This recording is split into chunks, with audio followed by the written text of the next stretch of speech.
Welcome to your own station, guys. Economics with Khetans. Okay, today we are going to start with the next chapter, that is your third chapter, features, problems and policies of agriculture. 5 year plan जब हमारा start हुआ उसके बाद से क्या रहा, agriculture का क्या इंपॉर्टेंस था उस समय इंडिपेंडेंस के बाद से, उसके बाद उसकी प्रॉब्लम्स क्या थी, उसमें सरकार ने क्या क्या पॉलिसीज़ बनाई, ये सारी चीज़ें हम पढ़ने जा रहे हैं. ठीक है, तो first will start with the importance पढ़ने से पहले मैं आपको एग्रीकल्चर क्या रोल प्ले करता है इंडिया में वो पिछले चैप्टर्स में बता चुका हूँ.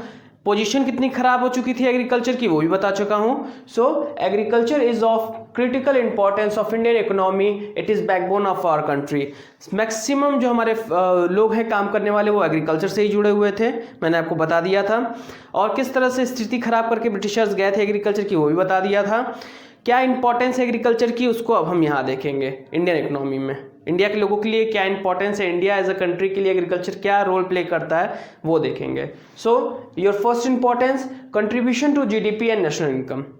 हमारा जो जीडीपी है मैंने बता चुका है आपको बहुत अच्छे से. फर्स्ट चैप्टर में आप वीडियो देख लीजिएगा फर्स्ट चैप्टर की, उसमें मैंने बताया है कि जीडीपी क्या होता है. ग्रॉस डोमेस्टिक प्रोडक्ट होता है, money value of all the final goods and services produced in an economy in an accounting year is known as GDP. मैंने ये बात आपको बताई थी कि जीडीपी क्या होता है कि साल भर में एक कंट्री ने कितना फिनिश गुड बनाया, कितनी फिनिश सर्विसेज दी, उस सब को जब टोटल करते हैं, सम अप करते हैं तो जीडीपी निकलता है. तो फिनिश गुड रॉ एज आपका फार्म प्रोडक्ट्स भी तो एक तरह का फिनिश गुड है. फार्म प्रोडक्ट भी अगर आप इसको डायरेक्टली यूज़ करते हैं, कॉटन यूज़ करते हैं, आप कॉटन यूज़ करते हैं दवाई पट्टी के लिए तो वो भी क्या है, फिनिश गुड है. तो इसी तरह से वीट क्या है, फिनिश गुड आप कह सकते हैं. तो इसमें क्या है, कंट्रीब्यूट करता है ये जीडीपी में. ये क्या करता है, अपना योगदान देता है जीडीपी को बढ़ाने में इन एग्रीकल्चर. और मैक्सिमम लोग एग्रीकल्चर से ही जुड़े हुए हैं इंडिया में, इस वजह से ये क्रूशियल इंपॉर्टेंट है जीडीपी को इंक्रीज करने के लिए, ग्रॉस डोमेस्टिक प्रोडक्ट को बढ़ाने के लिए. और इसी तरह ये नेशनल इनकम जो हमारे एवरेज इनकम है हमारे देश का, उसको भी बढ़ाने के लिए क्या है, ये इंपॉर्टेंस रखता है. क्योंकि हमारी इनकम कैसे निकलती है, चीज़ों को सम अप करके कि कोई चीज़ हमने बेचा पूरे इंडिया में जो फिनिश प्रोडक्ट था उसको हमने बेचा तो उससे हमें कितना पैसा मिला, वो नेशनल इनकम है. तो नेशनल इनकम को भी ये क्या करता है, बढ़ाने में मदद करता है, ये कंट्रीब्यूट करता है उसके इंक्रीमेंट में भी. नेक्स्ट हमारा इंपॉर्टेंस क्यों है, एग्रीकल्चर क्यों इंपॉर्टेंट है इंडिया के लिए, इंडियन इकोनॉमी के लिए. Contribution to international trade and domestic trade. International trade का मतलब होता है कि जो आप बिजनेस बाहर देशों से करते हैं, फॉरेन ट्रेड जो आप करते हैं, जो बाहर जो दूसरे देशों से करते हैं उसको हम कहते हैं इंटरनेशनल ट्रेड. डोमेस्टिक ट्रेड का मतलब होता है अपने घर का ट्रेड, यानी कि आप एक स्टेट से, मध्य प्रदेश से या उत्तर प्रदेश का बिजनेस हो रहा है, उत्तर प्रदेश का महाराष्ट्र से हो रहा है, महाराष्ट्र का भोपाल से हो रहा है, तो ये क्या होता है, डोमेस्टिक बिजनेस हो गया. या आपके गोरखपुर में जो बिजनेस लोग कर रहे हैं, आजमगढ़ में कर रहे हैं, अजमेर में कर रहे हैं, ये सब क्या है, डोमेस्टिक ट्रेड में आ गया. जो आप अपने घर में रह के, अपनी कंट्री के बाउंड्री के अंदर रह के जो आप कर रहे हैं. अगर मैं कन्याकुमारी लास्ट पॉइंट है, उत्तर प्रदेश से अगर कन्याकुमारी, गोरखपुर से अगर कन्याकुमारी में कोई बिजनेस हो रहा है वो भी डोमेस्टिक ट्रेड कहलाएगा. ठीक है, तो ये क्या करता है, एग्रीकल्चर क्या करता है, कंट्रीब्यूट करता है इंटरनेशनल ट्रेड में. मतलब कि बाहर हम लोग एक्सपोर्ट करते हैं मसाला वगैरह, स्पाइसेस वगैरह और भी चीज़ें, वीट राइस वगैरह अगर एक्सपोर्ट करते हैं तो हमें क्या मिलता है, पैसे भी मिलते हैं, हमारा फॉरेन एक्सचेंज भी बढ़ता है, फॉरेन ट्रेड भी बढ़ता है, और इस तरह से ये इंटरनेशनल बिजनेस में भी कंट्रीब्यूट करता है. नेक्स्ट जो डोमेस्टिक ट्रेड है, जो हमारे इंडिया की जो फैक्ट्रीज हैं, इंडिया में जो फैक्ट्रीज हैं उनको भी फार्म के प्रोडक्ट्स चाहिए होते हैं as a raw material use करने के लिए. किसी फैक्ट्री को कॉटन चाहिए होता है शर्ट बनाने के लिए, तो ये भी इस तरह से क्या है, फार्म के जो प्रोडक्ट है, जो एग्रीकल्चर है वो कंट्रीब्यूट करता है इंटरनेशनल और डोमेस्टिक ट्रेड में. नेक्स्ट हमारा आता है supplies of wage goods and raw material. Wage goods का मतलब हुआ जो इंपॉर्टेंट गुड्स होते हैं, वेज गुड्स का मतलब हुआ जो इंपॉर्टेंट गुड्स होते हैं, जो नेसेसरी गुड्स होते हैं, जिसके बिना जीवन नहीं चल सकता, वो होते हैं वेज गुड्स. तो ये भी हमें कहाँ से मिलता है, एग्रीकल्चर से मिलता है. खाने पीने के सामान एग्रीकल्चर से मिलते हैं जो ज़रूरी हैं. और रॉ मटेरियल भी अगर शर्ट से, अगर कॉटन से शर्ट बनना है तो वो उसके लिए भी रॉ मटेरियल कौन प्रोवाइड करता है, कच्चा माल कौन प्रोवाइड करता है, एग्रीकल्चर प्रोवाइड करता है. तो ये इंपॉर्टेंस है. Next support to transport industry. Transport industry को भी कौन सपोर्ट करता है, एग्रीकल्चर. कैसे, इंडिया में रेलवे और जितने भी बड़े बड़े ट्रक चलते हैं उसमें मैक्सिमम कैरेज होके क्या जाता है, लोड होके क्या जाता है, आपका एग्रीकल्चर फार्म के प्रोडक्ट जाते हैं, वीट राइस ये वो इधर उधर जाते रहते हैं. हाँ, पूरे कंट्री में सर्कुलर होते होते रहते हैं, सराउंडिंग होते रहते हैं। तो ये क्या है, ट्रांसपोर्ट इंडस्ट्री किसके ऊपर टिकी हुई है, आप कह सकते हैं एग्रीकल्चर के ऊपर टिकी हुई है। एग्रीकल्चर का जो प्रोडक्ट है वही डिमांड करता है ट्रांसपोर्ट इंडस्ट्री की। जब आपका व्हीट और राइस तैयार हो जाता है खूब बल्क में, तो उसको पूरी इंडिया में भेजने के लिए आप ट्रांसपोर्टेशन रेलवे का यूज करते हैं या ट्रकों का यूज करते हैं। तो आप क्या है, ट्रांसपोर्ट इंडस्ट्री किसके ऊपर टिकी हुई है, एग्रीकल्चर पे कह सकते हैं। Next, source of employment. Agriculture क्या है, एक नौकरी का जरिया है। एग्रीकल्चर से एक व्यक्ति अनएम्प्लॉयड नहीं रहता है, उसको एक नौकरी मिली रहती है, वो अपना फार्म पे काम करके उगा के व्हीट राइस उसको मार्केट में बेच के अपने घर का खर्चा चलाता है। Next, source of demand for industrial good. Source of demand for industrial good का मतलब है, इंडस्ट्रियल गुड का मतलब है कैपिटल गुड्स। इंडस्ट्रियल गुड का एक और नाम होता है कैपिटल गुड। मतलब क्या है, इंडस्ट्रियल गुड या कैपिटल गुड दोनों एक ही चीज है। मशीनरी वगैरह जो भी होती है, ट्रैक्टर, टाली, हार्वेस्टिंग के लिए जो यूज होते हैं, ये सब आपके इंडस्ट्रियल गुड्स में आते हैं। मशीनरी वगैरह जो भी फैक्ट्री में लगी होती है वो सब कैपिटल गुड्स, मैं पहले बता चुका हूँ ये सब, ठीक है। तो इंडस्ट्रियल गुड या कैपिटल गुड दोनों एक ही चीज है, ठीक है। सो ये क्या है, डिमांड। जो एग्रीकल्चर है वो क्या करता है, एग्रीकल्चर में ही ट्रैक्टर यूज़ होता है, एग्रीकल्चर में ही हार्वेस्टर यूज़ होता है, जो बड़ी बड़ी मशीनें होती हैं। तो जो इंडस्ट्रियल गुड्स है, जो मशीन वगैरह है, वो किसके द्वारा डिमांड की जाती है, एग्रीकल्चर में डिमांड की जाती है। इसलिए ये क्या है, सोर्स है एक डिमांड का एग्रीकल्चर का। Next, wealth of nation. हमारा जो एग्रीकल्चर है वो हमारे लिए क्या है, हमारे नेशन के लिए वेल्थ है, पैसा है, क्योंकि ज़्यादातर इरिगेशन के जो प्रोजेक्ट्स हैं बड़े या छोटे, करोड़ों रुपये उसमें इन्वेस्ट लगा रहता है। इरिगेशन मतलब होता है एग्रीकल्चर में जो सिंचाई की व्यवस्था होती है उसमें कई पैसे लगे होते हैं। और हमारा जो फिक्स असिस्ट है, जैसे कि हमारा जो लैंड है, हमारा जो खेती वाला जो लैंड है वो ज़्यादातर किस में रहता है, फिक्स रहता है, और वो एग्रीकल्चर में ही इन्वेस्टेड रहता है। इसीलिए एग्रीकल्चर को कहा गया है wealth of nation. Okay guys, this is your next topic, features of Indian agriculture at that after the independence के बाद हमारा इंडियन एग्रीकल्चर का क्या फीचर था, क्या शो करता है, नेचर क्या है, वो सारी चीज़ें, कैरेक्टरिस्टिक क्या है, उन सब में अगर कुछ भी पूछता है ऐसा नेचर, कैरेक्टरिस्टिक, फीचर, तो आप लिखेंगे यही सारी चीज़ें।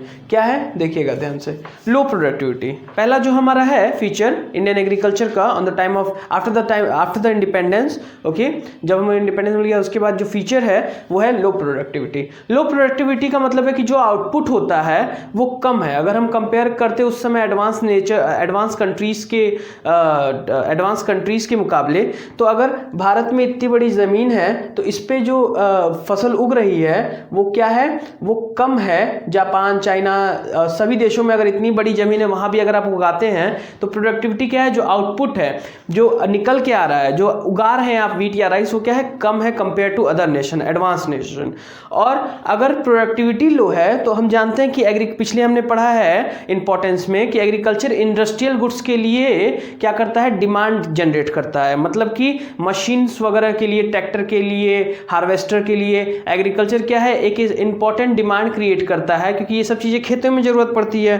तो अगर प्रोडक्टिविटी हमारी लो होगी, अगर एग्रीकल्चर ही ज़्यादा नहीं होगा, अगर आउटपुट ही ज़्यादा नहीं होगा, तो मशीन वगैरह की ज़रूरत नहीं पड़ेगी। मशीन वगैरह की ज़रूरत नहीं पड़ेगी तो इसका मतलब इंडस्ट्रियल सेक्टर भी क्या हो जाएगा, इंडस्ट्रियल गुड्स का भी जो डिमांड है वो क्या हो जाएगा, कम हो जाएगा। और उसमें भी ये क्या क्रिएट करेगा, लो प्रोडक्टिविटी एक प्रॉब्लम क्रिएट करेगा उसको ग्रोथ करने में।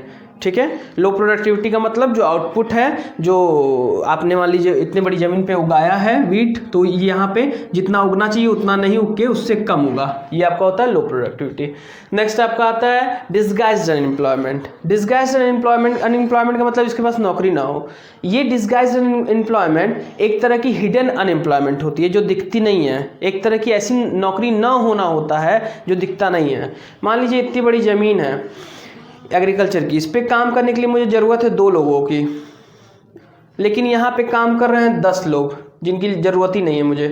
यहाँ पे काम कर रहे हैं 10 लोग जिनकी ज़रूरत ही नहीं है, तो बचे हुए 8 लोग क्या हो गए, अनएम्प्लॉयड कहलाएंगे। कौन से अनएम्प्लॉयड कहलाएंगे, डिसगाइज्ड अनएम्प्लॉयमेंट। तो डिसगाइज्ड अनएम्प्लॉयमेंट एक ऐसी सिचुएशन है अनएम्प्लॉयमेंट की जो कि हिडन अनएम्प्लॉयमेंट के बराबर है, जहाँ पे जितना ज़रूरत है काम करने वालों का उससे कई गुना ज़्यादा लोगों को हमने एम्प्लॉय कर रखा है, और वो भी वो कहते हैं जो एम्प्लॉय हैं जिन जो नौकरी पाए हैं, ये 8 लोग जो एक्स्ट्रा हैं, वो कहते हैं हम किसी भी वेज रेट पे काम करने को तैयार हैं, किसी भी सैलरी पे काम करने को तैयार हैं। तो ये एक ऐसी ये फीचर शो करता है कि हमारा इंडस्ट्री, हमारा जो एग्रीकल्चर सेक्टर है वो क्या है, बैकवर्ड है। नेक्स्ट हमारा आता है डिपेंडेंस ऑन रेनफॉल। इंडिपेंडेंस के बाद अगर हम फीचर पढ़ रहे हैं एग्रीकल्चर का कि कैसा था हमारा एग्रीकल्चर सेक्टर, तो क्या था, बहुत बुरी स्थिति थी, बहुत ज़्यादा बुरी स्थिति थी। आज भी देखते हैं आप, इरिगेशन की कोई फैसिलिटी नहीं है, सिंचाई की कोई फैसिलिटी नहीं, अब तो होने भी लग गई, पहले तो 10 साल पहले तो ये भी नहीं था 90s के टाइम पे। तो डिपेंड था पूरा का पूरा हमारा एग्रीकल्चर सेक्टर किस पे, रेनफॉल पे। अच्छा रेनफॉल हुआ तो अच्छा फसल, बुरा रेनफॉल हुआ तो बुरा फसल, यानी कि जो हमारे फार्मर्स थे, लोन वोन लिए रहते थे, वो भी बेचारे बर्बाद हो जाते थे। ये फीचर है हमारे एग्रीकल्चर का। Next subsistence farming. गरीब होने की वजह से फार्मर्स क्या सोचते थे, कॉमर्शियलाइजेशन, मतलब कि व्यापार सोच ही नहीं पाते थे फार्मिंग से, वो सब्सिस्टेंस फार्मिंग का सहारा लेते थे। सब्सिस्टेंस फार्मिंग मतलब कि उन्होंने इतनी बड़ी ज़मीन पे, किराए की ज़मीन है, इतनी बड़ी ज़मीन पे उगाया कुछ वीट राइस वगैरह, और इतना पार्ट उसका ज़मींदार को दे दिया रेंट के तौर पे, इतना पार्ट अपने रख लिया खाने के लिए, ठीक है। तो ये क्या होता है, सब्सिस्टेंस फार्मिंग होती है। इसके बारे में पहले भी हम पढ़ चुके हैं। तो पूरा का पूरा फोकस किस पे करते थे, सब्सिस्टेंस फार्मिंग पे करते थे, कॉमर्शियलाइजेशन नहीं कर पाते थे due to poverty. Next lack of modern inputs. Modern inputs का मतलब वो जो नए नए जो टेक्निक्स है, इंसेक्टिसाइड्स है, पेस्टिसाइड है, जो आपके क्रॉप को उगाने में अच्छा हेल्प करेंगे, वो उसमें भी क्या था, लैक हम करते थे। जो हमारे फार्मर्स थे वो यूज़ नहीं कर पाते थे मॉडर्न इनपुट्स को, क्यों, पॉवर्टी के कारण, गरीबी के कारण उनके पास पैसे नहीं होते थे कि वो पेस्टिसाइड्स और इंसेक्टिसाइड्स का, केमिकल्स का छिड़काव करके अच्छा प्रोडक्शन कर सकें, आउटपुट अच्छा जनरेट कर सके फार्म में, एग्रीकल्चर में चीज़ों पे ज़्यादा प्रोडक्शन कर सकें। ऐसा वो कर ही नहीं पाते थे गरीबी की वजह से। Next small holdings. Small holdings का मतलब होता है, मान लीजिए इतनी बड़ी बड़ी ज़मीनें हैं, छोटी छोटी ज़मीनें हैं सबके पास, तो इतनी बड़ी ज़मीन पे क्या खेती होगी, कोई खेती हो पाएगी, उस पर कोई हार्वेस्टर बड़ा बड़ा मशीन चल पाएगा। इससे 2 प्रॉब्लम आती थी। स्मॉल होल्डिंग का मतलब है कि छोटी छोटी ज़मीनें होना सबके पास। जो फार्मर्स थे वो पुअर थे, छोटी छोटी अगर होती भी थी ज़मीनें बाई चांस तो छोटी हुआ करती थी, उस पर वो मशीनरी का यूज़ नहीं कर पाते थे, उस पर वो प्रोडक्शन बढ़ाने के लिए कुछ ऐसा कदम नहीं उठा पाते थे जिससे वो क्या कर सके, अच्छा से अच्छा प्रोडक्शन कर सके। तो स्मॉल होल्डिंग्स भी हमारे लिए एक तरह का चैलेंज था। छोटी छोटी ज़मीनें थी, उस पर मशीनरी वगैरह नहीं चल पाती थी, तो प्रोडक्शन नहीं बढ़ पाता था। ये भी क्या था, एक फीचर था उस हमारे एग्रीकल्चर सेक्टर का। Landlord and tenant conflict.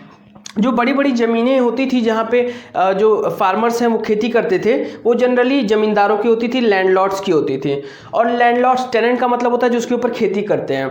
तो इन दोनों के बीच में हमेशा लड़ाई चलती रहती थी। कॉन्फ्लिक्ट का मतलब होता है लड़ाई चलती रहती थी। ये लैंडलॉर्ड कहता था हमको ज़्यादा वो दो, क्या कहते हैं, रेंट दो उस ज़मीन का, और बेचारे इसके पास कुछ होता ही नहीं था फार्मर के पास, तो बेचारा क्या दे पाएगा।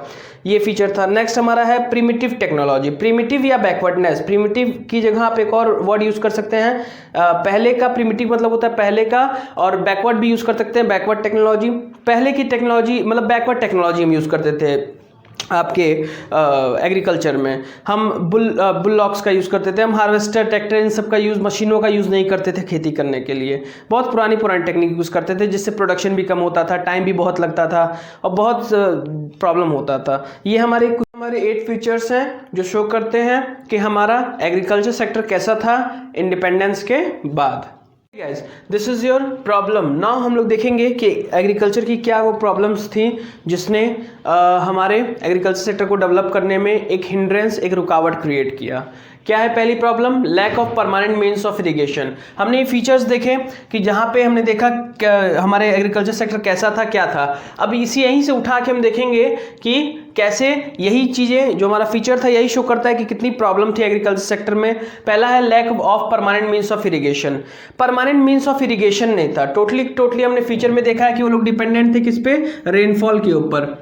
फार्मर्स किसके ऊपर डिपेंड थे, रेनफॉल के ऊपर। और कोई भी इरिगेशन, सिंचाई की कोई व्यवस्था नहीं थी, और उस समय मशीनरी नहीं थी कि फार्मर खुद ही सिंचाई की व्यवस्था करे। गवर्नमेंट उस समय उतनी स्ट्रांग थी नहीं, तो इससे क्या था, ये प्रॉब्लम थी कि अच्छा बारिश होता था तो अच्छा प्रोडक्शन होता था एग्रीकल्चर सेक्टर में, ख़राब बारिश होता था, बारिश नहीं होता था तो फार्मर्स बर्बाद हो जाते थे। ठीक है। नेक्स्ट डेफिशिएंसी ऑफ फिनेंस, कमी। डेफिशिएंसी का मतलब कमी, फिनेंस मतलब पैसे का जुगाड़। ठीक है। लोन वगैरह का बहुत ही कमी था, लोन वगैरह नहीं मिल पाता था फार्मर्स को जल्दी से, और उनके पास पैसा भी नहीं था, फार्मर्स के पास खुद का सेविंग वगैरह कुछ नहीं था, वो लोग गरीब थे पूरे। तो इससे क्या था, वो नई मशीनरी नहीं ले सकते हैं, मैकेनाइज्ड वे ऑफ फार्मिंग नहीं कर सकते हैं मशीनरों का यूज़ करके, मॉडर्न इनपुट्स नहीं यूज़ कर सकते हैं, इंसेक्टिसाइड पेस्टिसाइड नहीं खरीद सकते हैं। Next, conventional outlook. कन्वेंशनल का मतलब होता है पुराना तौर तरीका, ट्रेडिशनल। वो नए तौर तरीके में विश्वास नहीं रखते थे और कॉमर्शलाइजेशन नहीं करते थे फार्मर्स। मतलब वो ऐसा नहीं कि उगा के वो मार्केट में ले जाकर बेचने का सोचें, वो सोचते थे सिर्फ और सिर्फ सब्सिस्टेंस फार्मिंग। क्या सोचते थे? सब्सिस्टेंस फार्मिंग, मतलब कि इतनी बड़ी ज़मीन है, इस पे उगाया है वीट राइस वगैरह कुछ भी, तो इतना पार्ट वो अपने रेंट के तौर पे जिसका ज़मीन होता था जमींदार को, लैंडलॉर्ड को दे देते थे, इतने पार्ट में अपने घर भर के साल भर में खिलाने का जुगाड़ कर लेते थे। ये था कन्वेंशनल आउटलुक। उनका जो सोच का नज़रिया था वो सब्सिस्टेंस था कि हम अपने फैमिली भर का उगा लें और वही खा लें और साल भर वही चल जाएगा, फिर नेक्स्ट साल उगाएंगे, थोड़ा हिस्सा जमींदार को दे देंगे एज अ रेंट, थोड़ा रख लेंगे अपने खाने पीने के लिए, बस। वो कॉमर्शियलाइजेशन नहीं करते थे। नेक्स्ट क्या प्रॉब्लम थी? Small and secreted holdings. अलग अलग जगह पे छोटी छोटी ज़मीनें हुआ करती थी, वो भी अलग, किसी के पास छोटी एक ही ज़मीन हुआ करती थी, किसी के पास बहुत ज़मीनें हुआ करती थी, तो अलग अलग जगह हुआ करती थी छोटी छोटी। इससे क्या हो जाता था, इतनी छोटी छोटी ज़मीनों पे क्या खेती होगा, कोई मशीनरी वगैरह यूज़ ही नहीं कर पाएगा, कुछ यूज़ ही नहीं कर पाएगा, तो खेती होगा कैसे? नहीं हो पाता था, ये प्रॉब्लम थी। Exploitative agrarian relation. Agrarian relation का मतलब एग्रीकल्चर में जो लैंडलॉर्ड और फार्मर के बीच का जो रिलेशन था वो क्या था? एक्सप्लॉयटेटिव था, बर्बाद कर देने वाला था फार्मर को। कैसे? लैंडलॉर्ड कहता था हमको ज़्यादा से ज़्यादा रेंट दो, फार्मर कहता था मेरे पास पैसे नहीं है, हम कहाँ से रेंट दें, और ज़मींदार उसको धमकी देता रहता था कि हम ज़मीन छीन लेंगे, हम नई खेती करने देंगे, जो तुम अपने परिवार को सब्सिस्टेंस फार्मिंग के थ्रू खिला पा रहे हो वो भी तुम नहीं कर पाओगे। तो ये बहुत ही ये प्रॉब्लम थी कि एग्रीगेरियन जो रिलेशन था, एग्रीकल्चर में जो रिलेशन था लैंडलॉर्ड का और जो फार्मर्स थे, टेनेंट थे उनका, वो बहुत ही एक्सप्लॉयटेटिव था। एक्सप्लॉयटेटिव का मतलब होता है बर्बाद कर देने वाला। Next, lack of organised marketing system. कोई भी ऑर्गेनाइज्ड मार्केट नहीं था जहाँ पे जाके अगर फार्मर कॉमर्शलाइजेशन करना भी चाहे, अपने जो उसने उगाया है उसको बेचना भी चाहे, ठीक है, व्यापार भी करना चाहे, बिजनेस भी करना चाहे, तो उसके लिए कोई ऑर्गेनाइज्ड, कोई अच्छा सच्चा मार्केट नहीं था, कोई ऐसा सिस्टम नहीं था गवर्नमेंट के द्वारा। ये सारी प्रॉब्लम्स थी जो हमें दिखाती है कि कैसे हमारा एग्रीकल्चर सेक्टर में फार्मर्स को प्रॉब्लम होती थी और जिससे वो डेवलप नहीं कर पाते थे।